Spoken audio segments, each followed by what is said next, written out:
حي على الفلاح.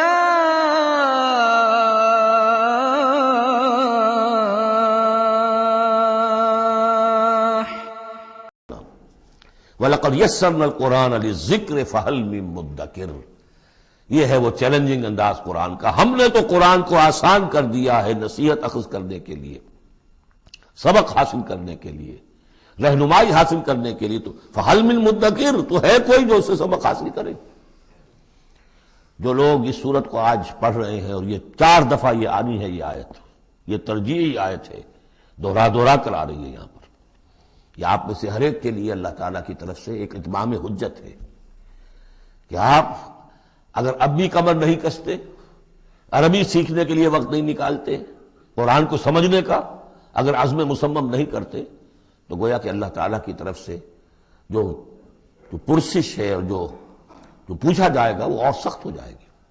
اور کسی کو تو بتایا نہیں گیا، لوگوں کو معلوم نہیں. لوگوں کو تو صرف ثواب بتائے گئے، ليلۃ القدر میں ایک نفل پڑھو گے اتنے 1000 نفلوں کا ثواب ہو جائے گا. وہ بیچارے نفل پڑھتے جا رہے ہیں، انہیں کیا پتا قرآن میں کیا ہے، قرآن نے کیا کہا ہے. تو فرمایا وَلَقَدْ يَسَّرْنَا الْقُرْآنَ لِلذِّكْرِ. تم یہ نہیں کہہ سکو گے اللہ بہت مشکل کتاب تھی. یہ نہیں، بہت آسان کتاب ہے. باقی رہ گئی ایک زبان، تو عربی زبان کو مردہ زبان تو نہیں ہے. عبرانی زبان کو یہودیوں نے زندہ کر دیا، مر چکی تھی بالکل.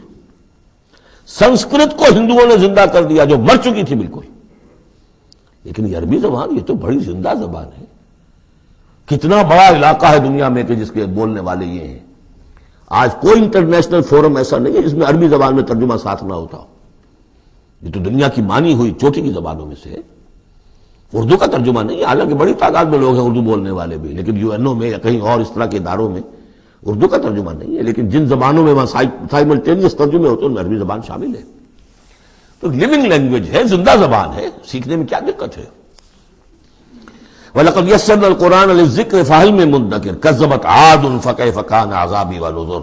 جھٹلایا تھا قوم عاد نے بھی، تو کیسا رہا میرا عذاب اور میرا خبردار کرنا.